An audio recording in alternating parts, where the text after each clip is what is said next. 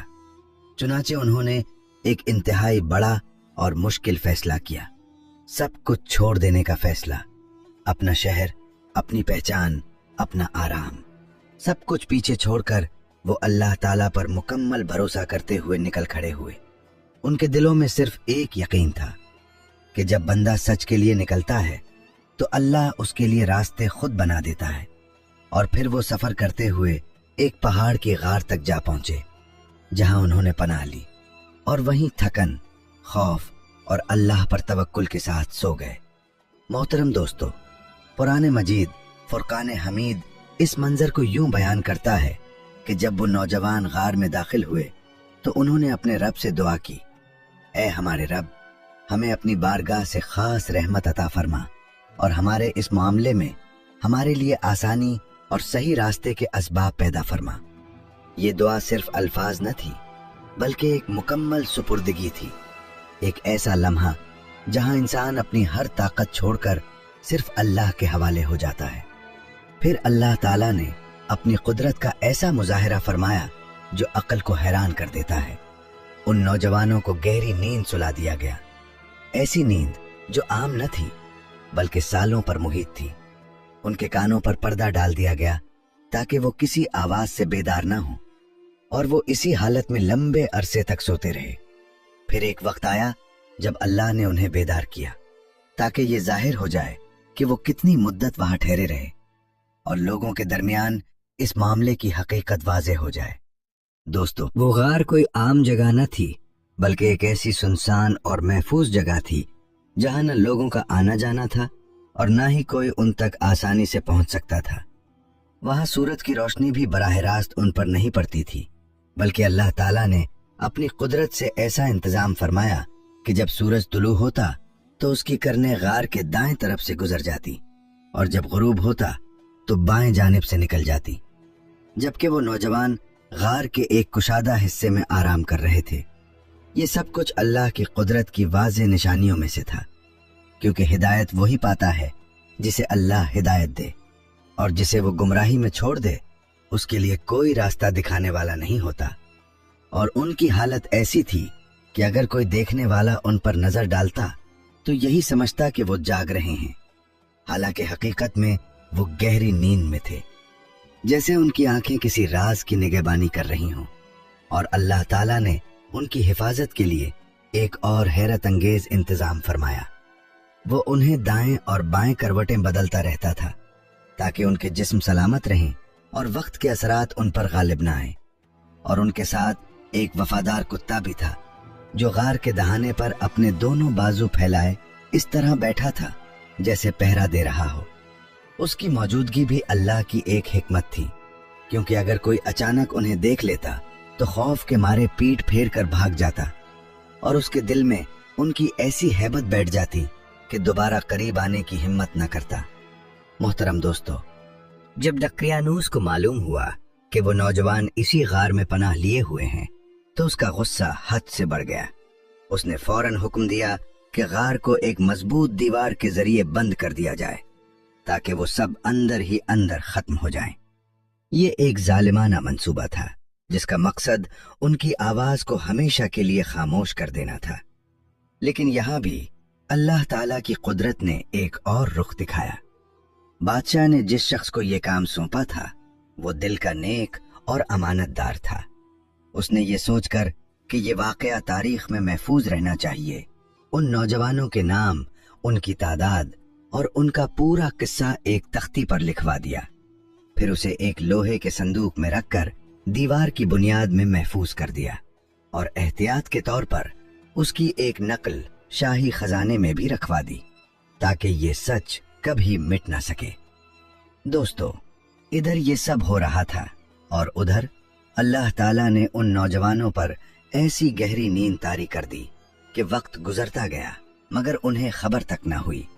اسی دوران دقیانوس مر گیا اور اس کے بعد ایک کے بعد ایک کئی بادشاہ آئے اور چلے گئے۔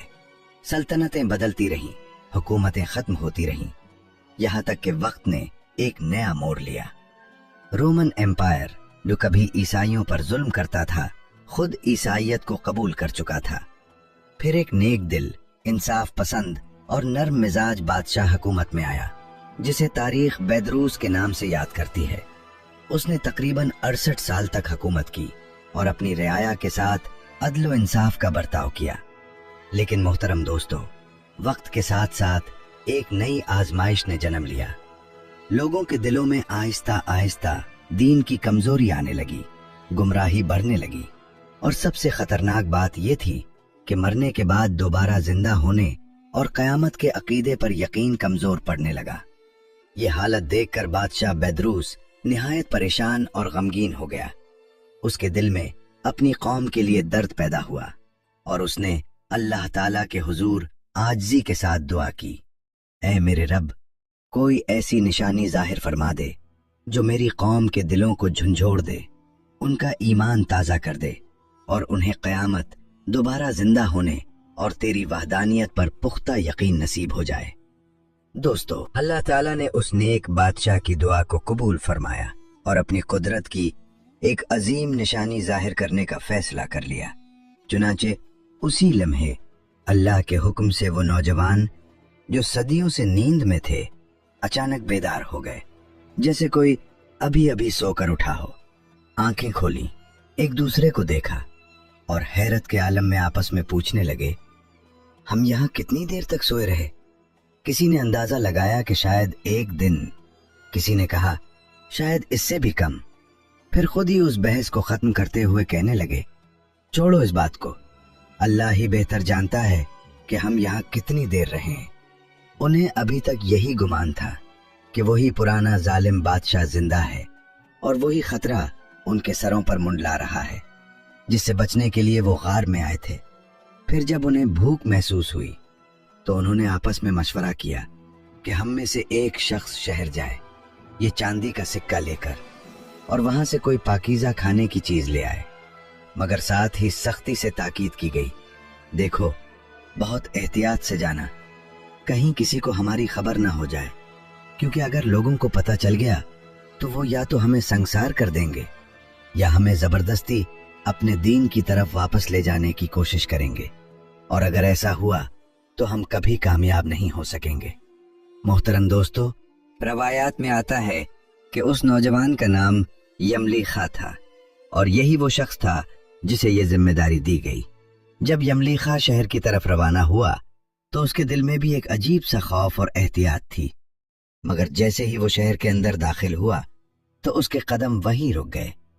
وہ حیرت سے ادھر ادھر دیکھنے لگا کیونکہ جو منظر اس کے سامنے تھا وہ اس کے تصور سے بالکل مختلف تھا۔ شہر کی فضا بدل چکی تھی، ہر طرف دین حق کا ذکر ہو رہا تھا، لوگ اعلانیہ حضرت عیسیٰ علیہ السلام کا کلمہ پڑھ رہے تھے اور ان کی تعلیمات پر عمل کر رہے تھے۔ یہ سب دیکھ کر یملیخا کی حیرت بڑھتی ہی جا رہی تھی، جیسے وہ کسی اور ہی دنیا میں آ گیا ہو۔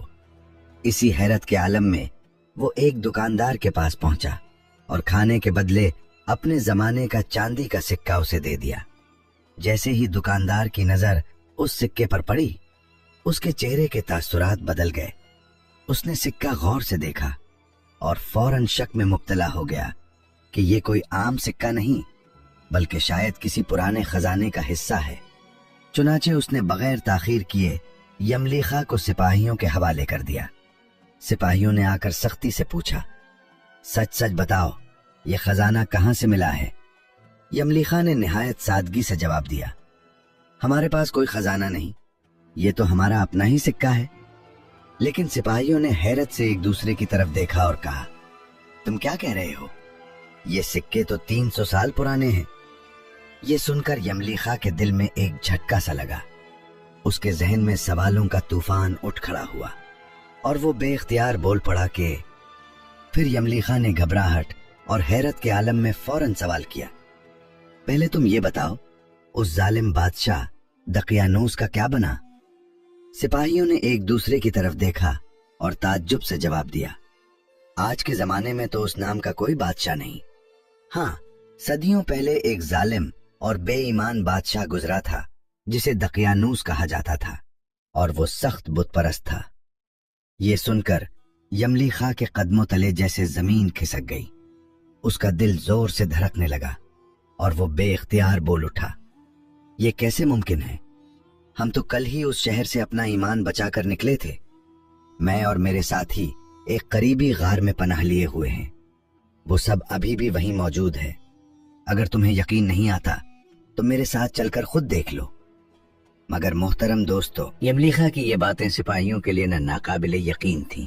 انہوں نے سمجھا کہ شاید یہ شخص کوئی عجیب کہانی گھڑ رہا ہے یا کسی خزانے کا راز چھپانے کی کوشش کر رہا ہے، چنانچہ انہوں نے اس کی ایک نہ سنی اور اسے گرفتار کر کے سیدھا بادشاہ کے دربار میں پیش کر دیا۔ اب جو بادشاہ تھا وہ پہلے والوں کی طرح ظالم نہ تھا، بلکہ ایک نیک دل، انصاف پسند اور سنجیدہ حکمران تھا۔ اس نے اپنے خزانے میں محفوظ قدیم نوادرات اور تحریریں دیکھی ہوئی تھیں، اور ان میں ایک ایسی تختی بھی موجود تھی جس میں اصحاب کہف کے نام، ان کی تعداد اور ان کے غار میں جانے کا پورا واقعہ درج تھا۔ یہاں تک کہ بعض روایات میں یہ بھی بیان کیا جاتا ہے کہ خود اس ظالم بادشاہ دقیانوس نے انہیں اشتہاری مجرم قرار دے کر ان کے نام اور حالات لکھوا کر محفوظ کروائے تھے، تاکہ اگر وہ کہیں بھی نظر آئیں تو فوراً گرفتار کیے جا سکیں۔ گویا جو واقعہ انہیں مٹانے کے لیے لکھوایا گیا تھا وہی بعد میں ان کی پہچان بن گیا۔ چنانچہ بادشاہ نے یملیخا کو اپنے سامنے بلایا اور اس سے تفصیل کے ساتھ سوالات کرنے شروع کیے۔ یملیخا نے جو کچھ دیکھا، جو کچھ جھیلا اور جو کچھ حقیقت تھی، سب سچ سچ بیان کر دیا۔ جب بادشاہ نے اس کی باتیں سنی اور انہیں ان قدیم تحریروں سے ملایا تو اس کے دل کو یقین ہو گیا کہ یہ شخص واقعی انہی نوجوانوں میں سے ہے جنہیں تاریخ اصحاب کہف کے نام سے جانتی ہے۔ اس لمحے بادشاہ کی آنکھوں میں ایک عجیب سی چمک آ گئی اور اس نے کہا، میں تو ہمیشہ اللہ تعالیٰ سے دعا کیا کرتا تھا کہ مجھے ان لوگوں سے ملا دے جو دقیانوس کے ظلم سے بچنے کے لیے اپنا ایمان لے کر نکل گئے تھے۔ پھر اس نے یملیخا سے کہا، مجھے فوراً اس غار تک لے چلو جہاں سے تم آئے ہو۔ چنانچہ بادشاہ خود نکلا، اس کے ساتھ اس کے سپاہی بھی تھے اور شہر کے بہت سے لوگ بھی اس عجیب واقعے کو اپنی آنکھوں سے دیکھنے کے لیے ساتھ ہو لیے۔ جب یہ بڑا مجمع اس غار کے قریب پہنچا تو دوسری طرف اصحاب کہف اپنے ساتھی یملیخا کے انتظار میں بے چینی سے بیٹھے ہوئے تھے۔ جیسے ہی انہیں باہر سے شور و غل کی آوازیں سنائی دیں، ان کے دلوں میں ایک خوف سا ابھر آیا۔ انہوں نے گمان کیا کہ شاید دقیانوس کی فوج ان تک پہنچ گئی ہے اور ان کا ساتھی یا تو شہید کر دیا گیا ہے یا کسی بڑی مصیبت میں گرفتار ہو چکا ہے۔ چنانچہ اس نازک لمحے میں جب انہیں باہر کے خطرے کا گمان ہوا، وہ فوراً اپنے رب کی طرف متوجہ ہو گئے اور اللہ کے ذکر، حمد و ثنا میں مشغول ہو گئے۔ یہ وہی کیفیت تھی جب انسان ہر طرف سے مایوس ہو کر صرف اپنے رب کو پکارتا ہے۔ اسی دوران یملیخا غار کے اندر داخل ہوا۔ اس کے چہرے پر ایک عجیب سی کیفیت تھی، نہ وہ پہلے جیسا خوف تھا، نہ وہ گھبراہٹ، بلکہ ایک حیرانی اور خوشی کا امتزاج تھا۔ اس نے اپنے ساتھیوں کو سارا واقعہ تفصیل سے سنایا کہ کس طرح زمانہ بدل چکا ہے، ظلم کا دور ختم ہو چکا ہے اور اب دین حق کھلے عام غالب ہے۔ یہ سب سن کر وہ نوجوان حیرت میں بھی ڈوب گئے اور خوشی سے ان کے دل بھر بھی آئے۔ پھر وہ سب غار سے باہر نکلے اور اس نیک بادشاہ کا استقبال کیا جو ان سے ملنے آیا تھا۔ محترم دوستو، جب بادشاہ بیدروس نے ان نوجوانوں کو اپنی آنکھوں سے دیکھا تو وہ فوراً سجدے میں گر گیا اور اللہ تعالیٰ کا شکر ادا کرنے لگا۔ اس کی آنکھوں میں آنسو تھے اور وہ خوشی کے عالم میں کہنے لگا، اے میرے رب، تو نے میری دعا قبول فرما لی، تو نے ایسی نشانی ظاہر کر دی کہ اب کوئی شک باقی نہیں رہا۔ اب جو بھی اس واقعے کو دیکھے گا اسے یقین ہو جائے گا کہ موت کے بعد دوبارہ زندہ ہونا برحق ہے۔ پھر ان نوجوانوں نے بھی بادشاہ کے لیے دعا کی، اسے سلام کیا اور ایک عجیب سکون کے ساتھ